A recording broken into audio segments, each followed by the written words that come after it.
It was a perfect Saturday morning, the kind where the sun feels like a warm hug and the birds sound like they've got a Disney contract. I just finished my coffee and was stepping out onto the patio, ready for what was supposed to be a peaceful, zen day. My plan: to finally install the solar-powered fountain I'd bought for my koi pond. The kind of thing you do when you've worked hard all week and you just want a little serenity. My backyard was my sanctuary. The tools I used to maintain it were in my garden, shed my pride and joy. A well-organized, no-nonsense shed where everything had a place. I was proud of it. Everything was in order. I walked to the shed with a little smile on my face, thinking about how great this new fountain would look. But then, as I approached my shed, I noticed something. The door was slightly ajar. Now, I know for a fact I locked it the night before.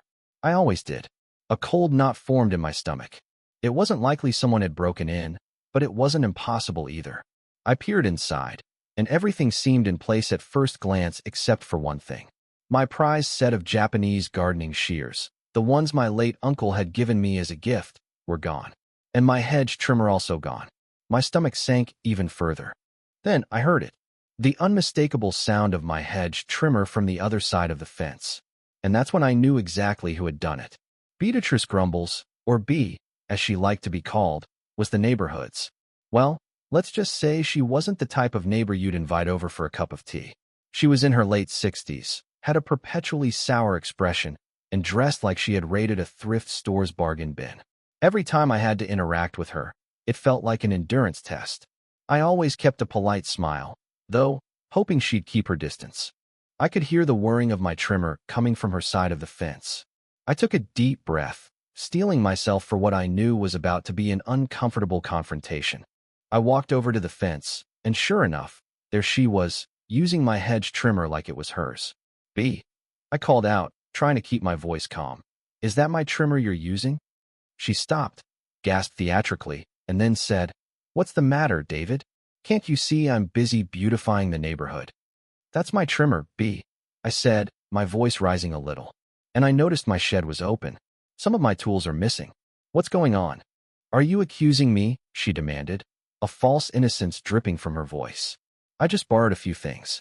You left your shed unlocked. It was practically an invitation. Borrowed. She had stolen my tools. The gall of this woman. B, you went into my locked shed without permission, took my tools, and you call that borrowing? That's called theft. That's called trespassing. B's face turned a furious shade of red. Her eyes narrowed, and she marched up to the fence. You're being deliberately obstructive, David. I need those shears for my prize-winning roses. Her voice cracked with faux indignation. Unlock that shed right now, and we'll forget all about this. I stood there, in disbelief. Are you serious right now, B? I couldn't help the laugh that bubbled up, a nervous, incredulous chuckle. First you steal from me, then you insult me with your racist remarks? Get off my property. Don't ever touch my things again. Her eyes narrowed into slits. You'll regret this, David, she hissed, like some kind of villain in a bad movie. You'll regret this deeply. I'm calling the police. Of course, she was going to call the police. It wasn't the first time B had made a scene, and I was all too familiar with how quickly she could manipulate a situation. It didn't matter that I was in the right. No one cared about the truth when a hysterical white woman accused a black man of threatening her. I had seen how these things went down before. Sure enough, the sirens came screaming down Elmstead Avenue not long after. 2 police cruisers pulled up in front of my house, lights flashing. Of course, the neighbors had their curtains parted, watching the show. Officer Miller, a portly guy with a walrus mustache, stepped out, looking more like he was patrolling the neighborhood block than responding to a crime scene. B was already giving her performance, hands trembling, eyes wide with feigned terror. He threatened me. Officers, she sobbed, pointing a quivering finger at me. He attacked me. He's always been trouble. I was just trying to return his tools, and he lunged at me. I stood there, my arms folded, trying to remain calm despite the anger rising in me. Officer, Mrs. Grumbles entered my shed without permission. I began, keeping my voice level, and took my tools. When I confronted her, she started making false accusations, used racist language, and then called you guys. The 2 officers exchanged a glance. Officer Blakemore, the younger of the 2, spoke up.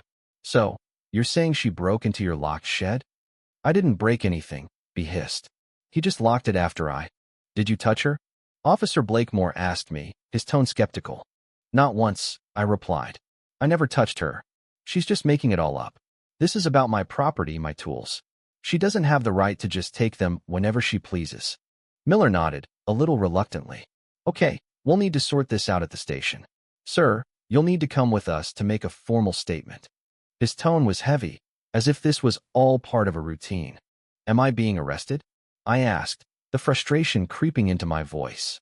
Detained, he corrected. For questioning. But don't worry. It's just a formality. I wanted to scream. This was my property. I had done nothing wrong. But I stayed silent as they led me to the cruiser. At the station, I was questioned like a criminal. They took my fingerprints, my photo. I could feel the humiliation burning through me. But I stuck to the story, knowing the truth was on my side. After a few hours of this nonsense, they finally let me go, but not without B's lawyer sending me a cease and desist letter demanding I stop harassing her. Days passed, and I thought the worst was behind me. I should have known better. B wasn't the type to give up. A few days after I returned home, there was a knock on my door. Standing there was the last person I ever expected, B's sister, Agnes Pettywood. She looked like a woman who believed she was on a righteous crusade. She was in her mid-60s, with sharp eyes, sharp features, and a tone that dripped with condescension. She started right away, trying to paint me as the villain. Mr. Carter, she said, almost with pity. I've reviewed everything, and frankly, your actions towards my sister were uncalled for. I raised an eyebrow. Your sister stole my tools, Agnes. I've done nothing but stand up for myself. She's an elderly woman, Agnes sniffed. And you're clearly a man who wants to assert power over a helpless woman. I couldn't believe what I was hearing. She was trying to play the victim, just like B had. Listen, Agnes, I said, my patience thinning.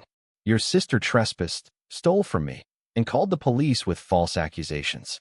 Don't come here and pretend like I'm the problem. This was only the beginning of my nightmare. Agnes didn't stop there. She kept pressuring the HOA, trying to turn the neighborhood against me. She started with small complaints, then escalated her attacks. The woman was relentless. But I wasn't about to let her or B ruin my peace. I documented everything. Every encounter. Every bizarre thing they did. I hired a lawyer, Evelyn Reed, who was exactly the kind of fighter I needed. She helped me build a case so solid that B and Agnes couldn't deny it. We were going to fight back. But I didn't know how far it would go until the day Agnes crossed a line. One day, I was sitting on my porch, minding my own business, when I heard a drone buzzing above me. It wasn't my drone. It was Agnes, spying on me. She'd taken it too far. I stood up, and with a slow, deliberate motion, I pointed to my security camera. I knew it had caught everything. The drone immediately retreated, but the damage was done. David, you won't believe this. I said into my phone when I called Evelyn. Agnes has a drone now. Evelyn laughed. Oh, this is too good. The next few days were full of absurdities, but it wasn't until the neighborhood cleanup day that Agnes truly exposed herself.